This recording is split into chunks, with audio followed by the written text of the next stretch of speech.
Welcome to Great Talking Entertainment. I'm your host, KJ, and this is the YouTube channel where I review movies and TV shows from all your favorite superheroes, including Marvel Comics, DC Comics, and much more.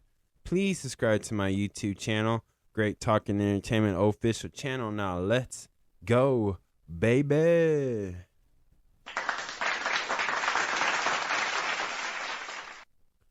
Welcome back to the YouTube channel, everyone. My name is KJ, and I am the host of Great Talking Entertainment official channel.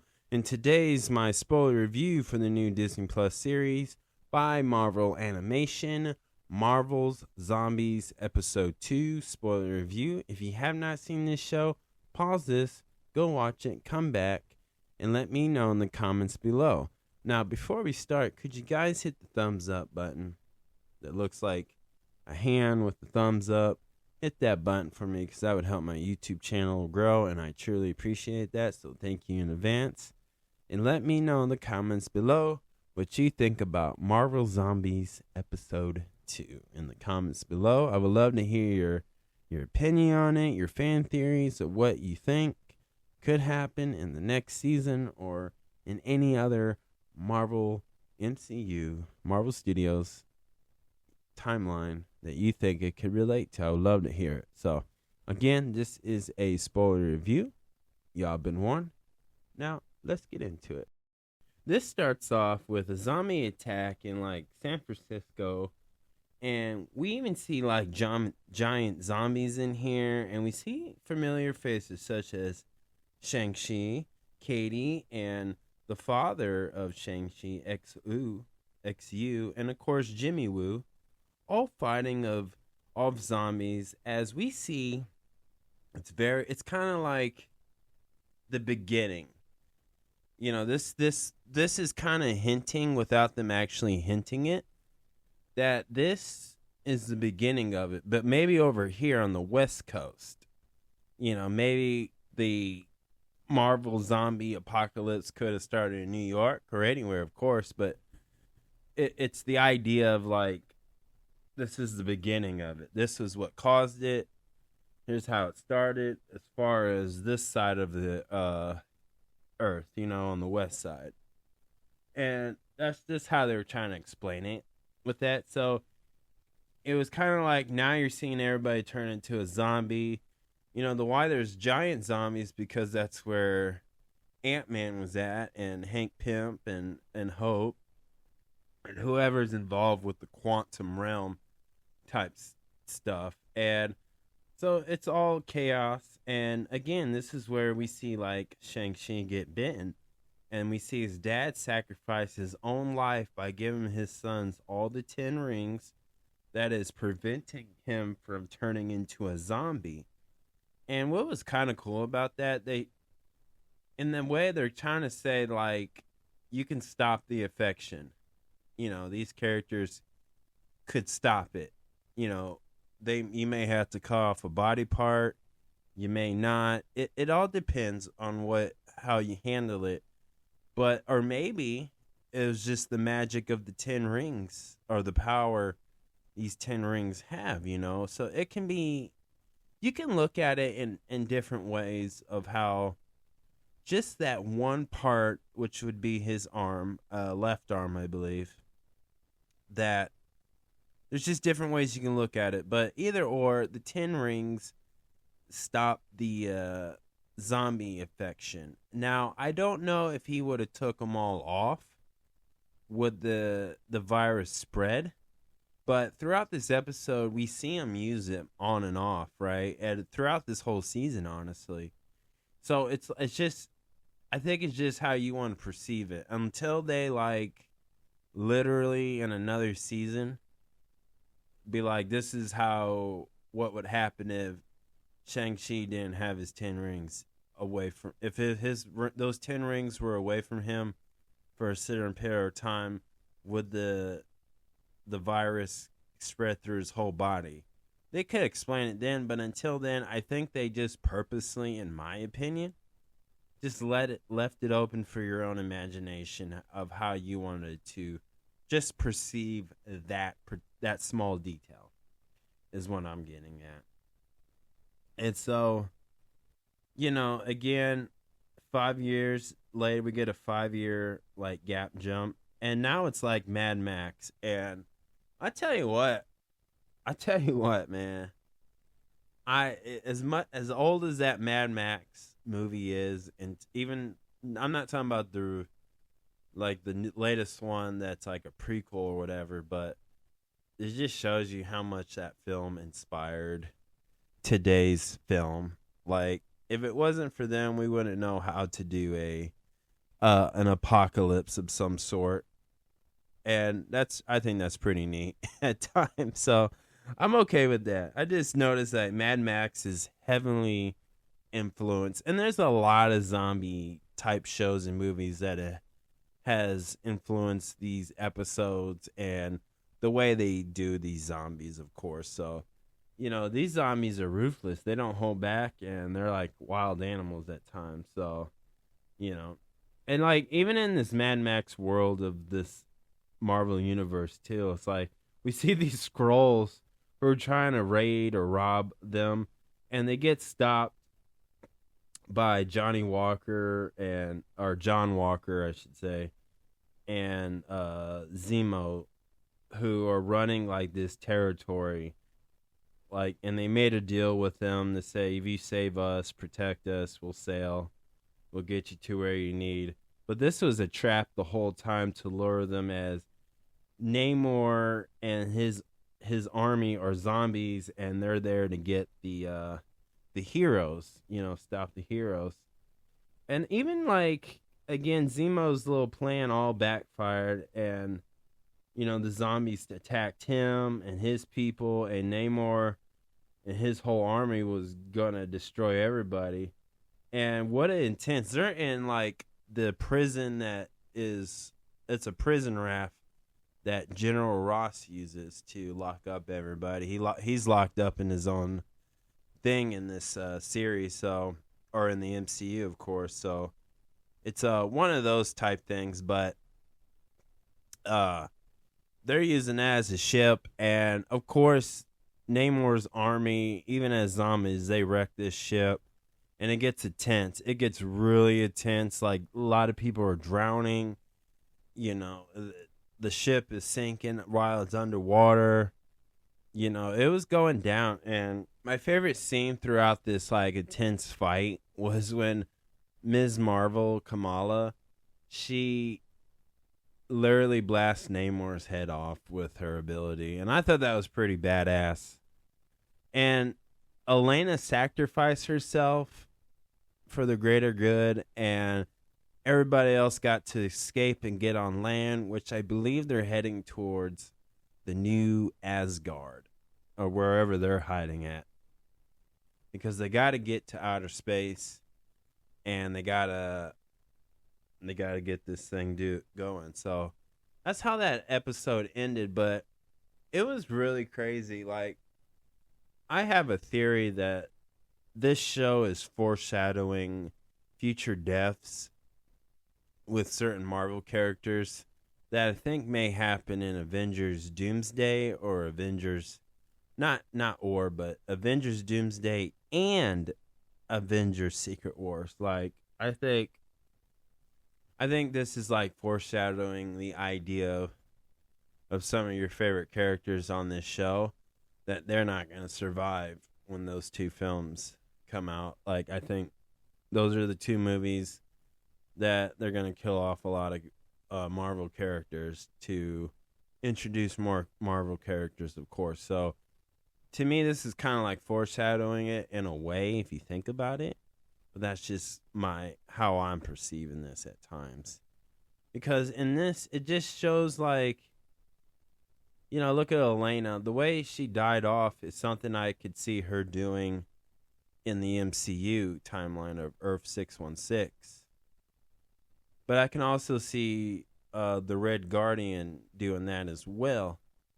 So, because they have a quote, and I can't remember the quote they said, but you honor the death by living, in a way. So I think that's what it is. But this was like the theme with episode 1, and now this one, episode 2, is that at least one character is going to die and sacrifice himself because, as much as, Ms. Marvel blew off Namor's head, doesn't stop these zombies from coming because Wanda wants this.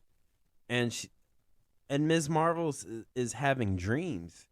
And what I think this is, too, I think she's having dreams of what, like, the last episode is going to be like. I think what they're doing is showing us glimpse of episode 4 a little bit of like how this show's season 1 of this is going to end.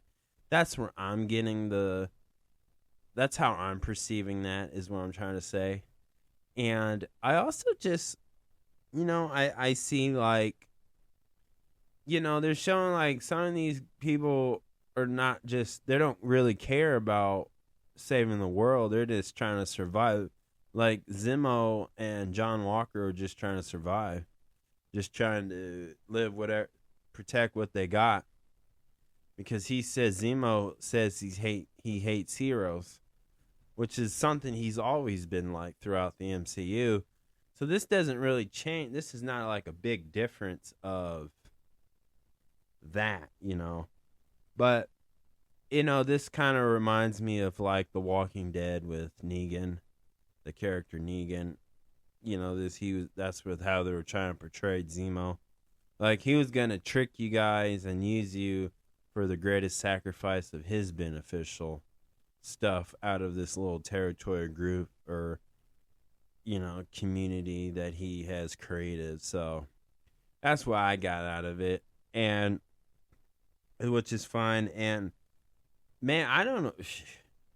Each zombie, like Namor as a zombie, that was crazy. Like that's my favorite thing about this episode is just Namor as a zombie because he's so powerful, and even though he's a zombie, he could still be powerful. And boy, he was not backing down, like in his whole army. And of course, he's controlled by Wanda, which is even scarier.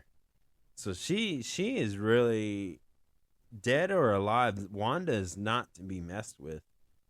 So she is becoming the villain in any alternative universe within this Marvel Cinematic Universe. Like she's the villain. That's why she's mom, I guess. That's what they say on the internet. But again, this is really good. And the only thing I didn't like about episode 2, it just it was kind of quick. It was just kind of quick. I really like Blade in this, even though he has like Moon Knight's ability and all that stuff, but he seems kind of comedic in this so far, and which is totally fine. I have no beef with that. But I really like how they're just portraying him in this, and I think he's like so OP. Like he can fight, and he's got the fast. He's strong, and he's just really quick with it.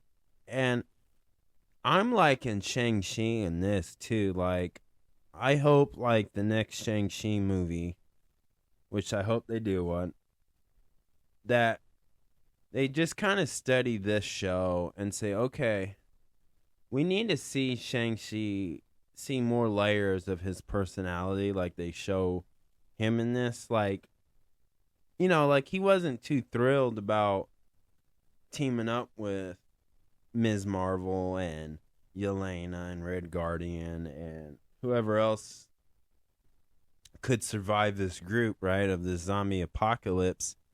But he was kind of just looking out for himself.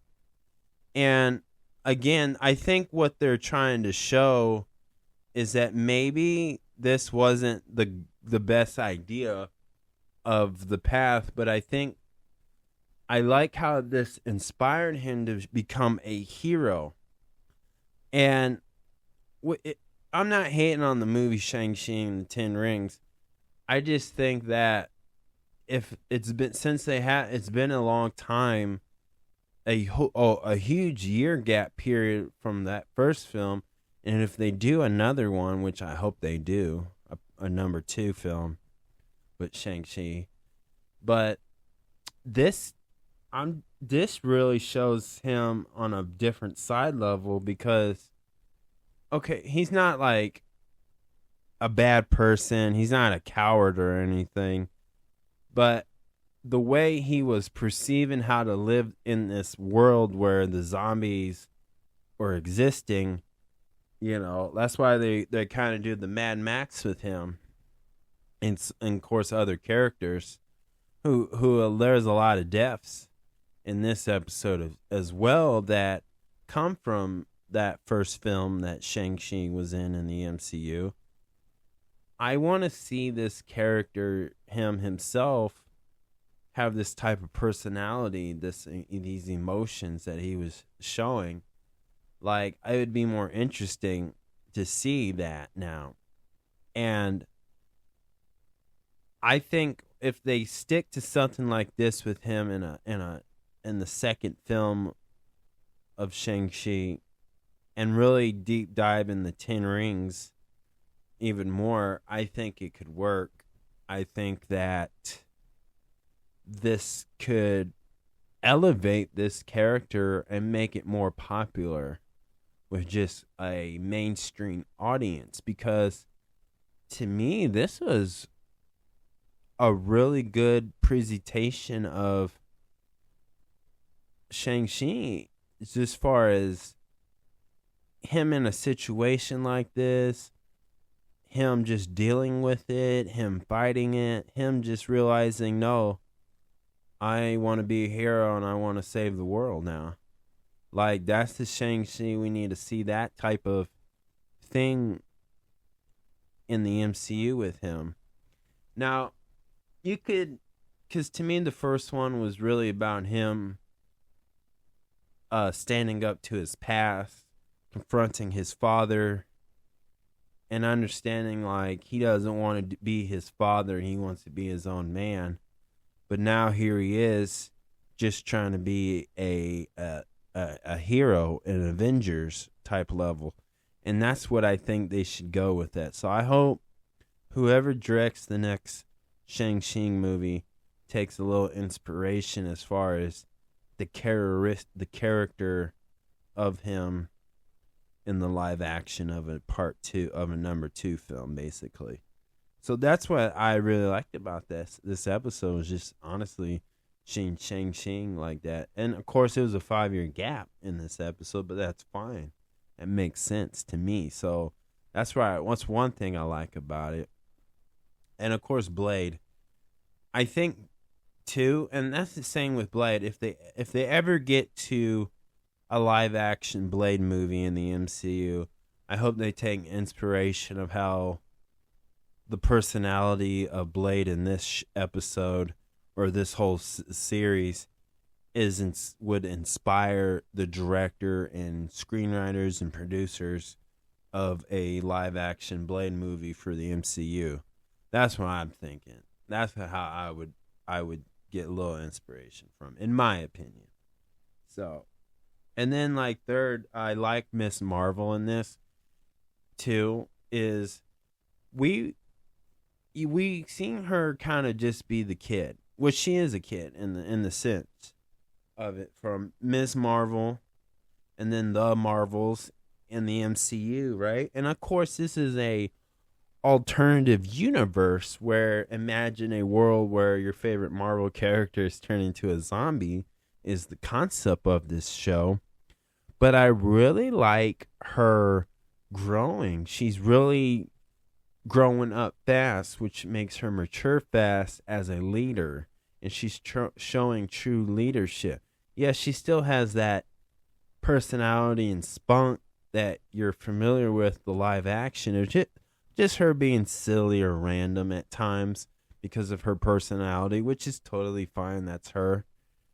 But to see her in this situation was really good, and she is kicking ass. She's fighting her best.